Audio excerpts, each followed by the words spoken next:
Majestic Morecambe Bay, the largest area of continuous intertidal salt flats and marsh in the country.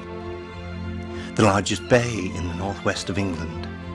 310 square kilometres of constantly changing intertidal sands, mudflats and mussel-rich oases like skiers. Fed by the rivers Wyre, Lune, Keer, Kent and Leven. With a tidal range of over 10 metres, one of the largest in the world.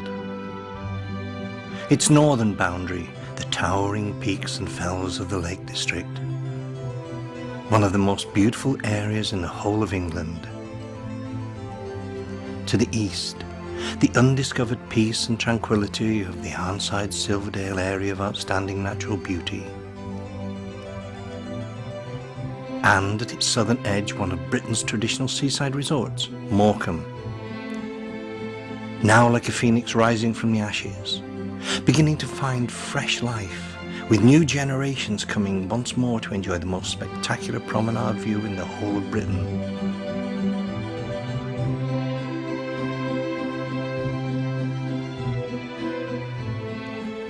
And at its western extremities, the once mighty ports of Fleetwood and Barrow. Morecambe Bay, supplier of the nation's energy needs, both now and in the future. 6 trillion cubic feet of natural gas beneath its waves. And where once mighty iron and steel works made good use of the excellent natural resources such as iron ore and limestone to build mighty ships and weapons of war. Morecambe Bay, with its proud maritime heritage of ancient ports and slaves, and mighty docks and liners. Morecambe Bay, with the country's shortest, widest, deepest and straightest canal. Morecambe Bay, a special site of scientific interest, famous the world over for its seafood, and one of the most important bird and wildlife areas in Britain. The scenic splendour of Morecambe Bay, beautiful, a history stretching back over thousands of years with its ancient churches, monasteries and stately homes.